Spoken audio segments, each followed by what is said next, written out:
जीजा जी चले ससुराल में और फंस गए मगरमच्छ के जाल में। दोस्तों, ये कॉमेडी कहानी है, अब बहुत ही स्टैंडर्ड कहानी है। वीडियो को पूरा वॉच करिएगा। ये हमारे पड़ोसी हैं, राजेश भाई शर्मा जी हैं, और इस कहानी को सुनने के लिए हम बैठे हुए हैं। यह कहानी एक सज्जन की है जो पहली बार अपने ससुराल जाने के लिए तैयारी में थे और फंस गए मगरमच्छ के जाल में। और उधर साली इंतजार कर रहे हैं पकौड़ी बना करके, जीजा जी अब आएंगे, जीजा जी अब आएंगे। और जीजा जी तो मगरमच्छ के जाल में फंसे हुए हैं, उधर साली को खबर नहीं है कि इधर घटना घटती क्या है। सुनिए पूरी स्टोरी और कॉमेडी कहानी का तथ्य जो सज्जन भाई के साथ क्या गुजरा। तो गुड मॉर्निंग दोस्तों, सुबह का 6:30 बज रहा है और आ गए हैं फिर एक नई कॉमेडी कहानी लेकर के। तो वीडियो को पूरा वॉच करिएगा, और अभी तक चैनल सब्सक्राइब नहीं किए हैं तो प्लीज चैनल को सब्सक्राइब करके बेल आइकन को ऑल पर प्रेस कर लीजिए, क्योंकि इस चैनल पर मोटिवेशन और कॉमेडी कहानी कॉमेडी वीडियो मिलते रहते हैं। तो बेल आइकन को ऑल पर प्रेस करना ना भूले, चैनल को सब्सक्राइब, वीडियो को लाइक करना ना भूले। धन्यवाद। कहानी को यही से शुरुआत करते हैं। एक सज्जन थे, पहली बार ससुराल जाने के लिए तैयार हुए। पुरानी जमाने थी, पगडंडी का रास्ता था, सवारी का रास्ता तो था नहीं, उनको पैदल ही जाना था। और ससुराल अपने फोन कर दिए। फोन जैसे ही किए, साली फोन उठाती है और कहती है जीजा जी प्रणाम। और जीजा जी आशीर्वाद देते हुए कहते हैं साली जी आज मैं पहली बार ससुराल आ रहे हैं, क्या स्वागत करेंगी। तो बताने लगी कि आएंगे, दाल चावल रोटी सब्जी सलाद वगैरह बना करके खिलाएंगे। तो जीजा जी बोले अरे पहली बार हम ससुराल आ रहे हैं, कम से कम पकौड़ी तो बनाओ, केला का पकौड़ी बना दो, गोभी का बना दो, बैगन का बना दो। अब इतना जीजा जी कह रहे हैं, वह सज्जन कह रहे हैं और मुंह से पानी आ रहा कि जैसे लग रहा कि पकौड़ी खा ही रहे हैं। तो साली तैयार हो गए कि जीजा जी चलिए आइए हम पकौड़ी बनाते हैं। अब जीजा जी अपना तैयार होकर के सेंट वेंट लगा करके, क्योंकि पहली बार ससुराल जाना था, और जाने लगे। अब पगडंडी का रास्ता था, चलते गए चलते गए चलते गए, आधे दूर पहुंचे हैं तो कुछ रास्ते नदी के किनारे से जाते थे, और नदी के किनारे वाले रास्ते से पहुंचते गए तो वहाँ एक मगरमच्छ था जो पानी से निकल करके बाहर धूप ले रहा था नदी के किनारे। मगरमच्छ नदी के बाहर धूप ले रहा था और अपने खुराक के इंतजार में था, क्योंकि बहुत दिन से वह मगरमच्छ भूखा था। अब जैसे ही यह सज्जन उस रास्ते से गुजरने लगे तो मगरमच्छ ने कहा, दोस्तों अब यहाँ थोड़ा भोजपुरियो अंदाज में कहेंगे, क्योंकि भोजपुरी शब्द लगेगा तभी अच्छा लगेगा कहानी के। तो सुनिए, वो मगरमच्छ कहना, ये राही भाई हमके पनिया में थोड़ा कर देता तो तुम्हार नेकी जिंदगी भर ना भूलेगी। अब सज्जन थोड़ा डराए लगल कि मगरमच्छ जात ऐसा है कि चीड़ फाड़ देना, खाई ढारना। तो सज्जन कहना कि ये घरियार भाई ये कमवा हम ना कर सकीला, जब हम करे जाबे तू हमके खा लेब। तो मगरमच्छ भाई कहना कि अरे कर भला तो हो भला, तू हमके इतना भारी जानवर के नदी में पहुँचब तब भला हम कैसे तुमके खावे। तू हमरे ऊपर एहसान करतवा, एहसान के बदला हम एहसान से चुकाई, हमके नदिया में थोड़ा छोड़ द। तो का कैल, वही थोड़ा दूर पर रसरी रहल, रसरिया से लेके और उनके मगरमच्छ के गतरे बंधना, गतरे मैंने खूब जोर से ऐंठ बैठ के मगरमच्छ के बांध दिहला। अब राही भाई पूछा था कि मगरमच्छ भाई अब का करी। तो कहला कि लठिया वही में पेश के अपन तो लेके चला तनी थोड़ा नदिया में छोड़ दा। जैसे वो राही मगरमच्छ के लेके चलला है, जब वो सज्जन मगरमच्छ के नदी में लेके उतरना है और जैसे घुटना तक पानी तक नदी में पहुंचना है, तो सज्जन कहा था कि मगरमच्छ भाई अब यही छोड़ दें। तब मगरमच्छ भाई कहा था नहीं, थोड़ा और दूर ले चला। जब सज्जन जंघा पर पानी में लेके गई तो कहला सज्जन कि अब यही छोड़ देते हैं। कहला नहीं, थोड़ा और आगे ले चला। जब कमर भर पानी में मगरमच्छ के सज्जन लेके गईला है, तब सज्जन भाई कहा था कि अब यही छोड़ दें। तब मगरमच्छ भाई कहला कि चला ठीक बा यही छोड़ दा। जैसे उस सज्जन डुबकी मार के रसरी खोला था मगरमच्छ के, तब मगरमच्छ भाई वो सज्जन के पाँव पकड़ लिहला। अब सज्जन पूछत हमें कि भाई हमार पौंगा काहे पकड़ दिहला। तब मगरमच्छ भाई कहत हमें कि पावल धन के छोड़ले बा। अब सज्जन घबरा गई न, कहला मगरमच्छ भाई एकर का मतलब है। कहला पावल धन आज तकले के छोड़ले नाई बा। हम बहुत दिन से भुखाइल बाटी, आज भोजन के रूप में तू हमके मिलल बाट, तो आज तुहके हम खाबे, हमरो पेट भर जाई। तो सज्जन कहला कि तू तो कहला कि नेकी के जमाना बा, कर भला तो हो भला, तू एहसान करबा तो एहसान के बदले एहसान से चुकाई। अब मगरमच्छ भाई कहता कैसन एहसान, पावल धन आज तक के छोड़ले नाई बा। इस सज्जन बार बार विनती मगरमच्छ से करत हमें, लेकिन मगरमच्छ छोड़े के तैयार नाई बा। काहे से कई महीना के वो भुखाइल बा।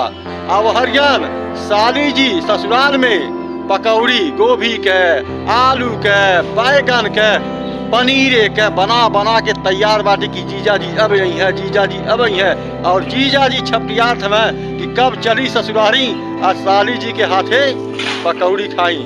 लेकिन दुर्भाग्य बा फंस गई ना मगरमच्छ के जाल में। तमाम प्रार्थना कैले के बाद मगरमच्छ छोड़े के तैयार नहीं होला।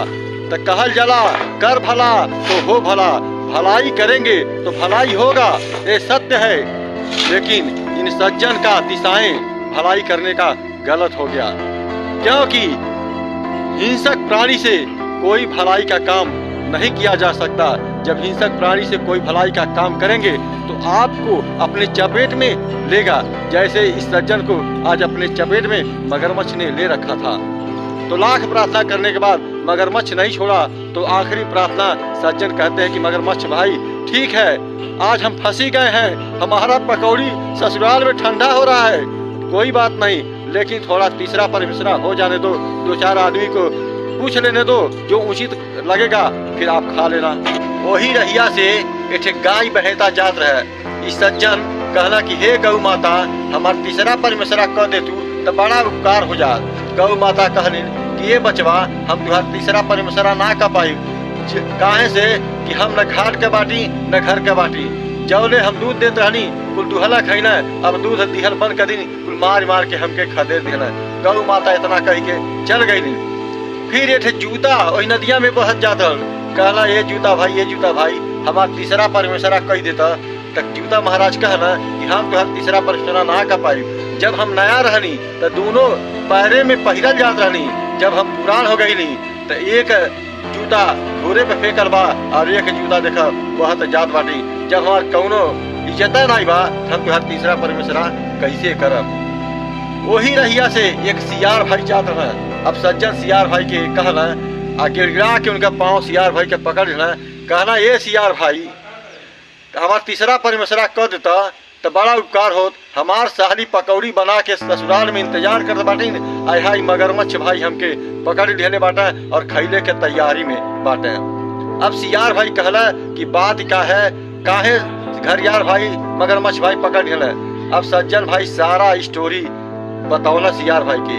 अब सियार भाई कहला कितना बरियार जानवर के तू बढ़ला कैसे। जब सियार भाई सज्जन से पूरा कहानी जब सुन लिया ना तो सियार भाई दिमाग का लगोल आ कहत हमें अरे ये मर्दवा इतना भारी जानवर के तू बांध के पनिया में कैसे ले गईला, तन दोबारा बांध के लेके चलो तन हमहू के दिखावत है। अब सज्जन का कइले, अब वो मगरमच्छे के दोबारा गतरा गतरा खूब गतरा गतरा बढ़ल। अब बांध के सियार भाई से पूछा था कि सियार भाई अब का करी। अब सियार भाई कहला कि का करबा, उठावा लाठी, अब मारा 4 लाठी सारे के तो के कैसे खाई। अब जो सज्जन भाई 4 लाठी मरल है, रस्सी गई टूट। अब मगरमच्छ भाई तड़फा के भगल पानी में गई। तो कहला मगरमच्छ कहला सियार भाई हमार आहार तो छीन ले बाटा, सरऊ जब जइबा नदी में पानी पिए तो टंगड़ी पकड़ के खींच के तू वहीं के खाबे। अब सियार भाई घबराए लगल और सोचल कि हम पनिए पिए ना जा तीसरा पकड़िए कैसे। अभी कहानी यही रोका ताटी। अब सज्जन सोचे लगल कि अब मगरमच्छे के जाल से बच गई। अब ससुरारी फोन करी। अब ससुरारी फोन कैला, ससुरारी फोन जब उठौली पूछा थे जीजा कहाँ बाटा। अब जीजा बतावे लगल कि मगरमच्छ के जाल में फंस गई। आवत है बहिनी, लेकिन ये बतावा पकौड़िया कौड़िया बनल बा कि ना। सरुआइन कहनी पकौड़ी तो बनल बा, ठंडा हो गई बा, अब जीजा कहला जल्दी से ओके गरम करा, हम फटाफट आवत आटी। अब जैसे उस सज्जन अपने सरुआइन के घर ससुराल पहुँचल है और सरुआइन फटाफट दोबारा पकौड़ी गरम कई आवे लगना। आज जीजा हाली हाली पकौड़ी खात और हाफत हवा। अब सरुआइन पूछत जीजा काहे हाफत हवा, तो पूरा कहानी बतौला कि बहनी ऐसा ऐसा चलनी है, ऐसा मगरमच्छ के जाल में फंस गई। अब सरुआइन समझावे लगनी तू बाटा मूर्ख है, मगरमच्छ के केहू भलाई करेला और तू भलाई के फंस गेला, वो तो सियार भाई तो के छोड़ा देला। अब सज्जन भाई ससुराल में खूब मजे से रहे लगना। अब हर कहानी सुना लोग सियार भाई के। अब सियार भाई के पानी पियले 6 महीना बीत गई है और उनके खूब जोर से प्यास लगल, बर्दाश्त के बाहर हो गई।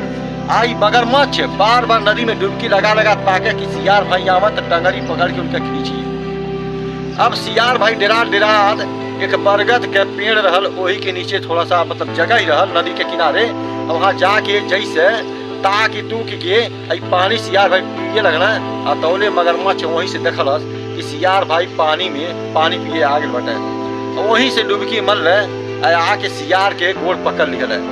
अब सियार के गोड़ पकड़ लिया तो सियार भाई कहा अब लगा था कि अब मौत के घाट मगरमच्छ उतार रही।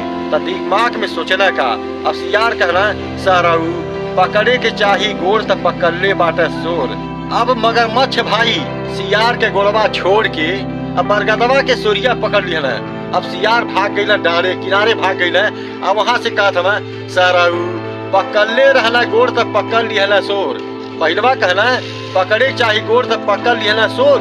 तो घरियार भाई गोड़वा छोड़ के सोरिया पकड़ लिया। फिर कहना सियार भाई डाले जाके किनारे पकड़ सहराऊ पकड़ले रहना गोड़ तो पकड़ लिया सोर। अब उनके भौचक्का बना के सियार भाई भाग गई। अब मगरमच्छ कह रहा है अब सरवा इतना दिन पर मिलबो कईल तो चालाकी से भाग गई। फिर मगरमच्छ भाग गई ना। अब यही से कहानी भैया खत्म होता। तब भलाई का जमाना बा और भलाई का जमाना ना बा। लेकिन भलाई के जमाना में जब भलाई का दिशा सही रही तब भलाई के बदले भलाई मिलेला, लेकिन जब दिशा गलत रही तब भलाई के बदले भलाई ना मिला सकेला। हिंसक प्राणी के भलाई सब करेला लेकिन अपन जान बचा के, इस सज्जन भाई अपन जान न बचा के हिंसक प्राणी से भलाई कैले और मौत के जाल में फंस गए। शुक्र है वो सियार भाई के इस सज्जन भाई के जान बचा लेना। भैया लोगन कॉमेडी कहानी अच्छा लगल होगा। यहाँ तक वीडियो देख चुकल बाटा लोगन तो दिल से अरविंद गुप्ता का थैंक्स। और अभी तक चैनल सब्सक्राइब ना कैले बाटा लोगन तो चैनल के सब्सक्राइब करके बेल आइकन के आल पे प्रेस करके वीडियो के फटाफट शेयर करा। धन्यवाद। जय हिंद जय भारत। फिर मिलते हैं अगली वीडियो में कल सुबह 6 बजे।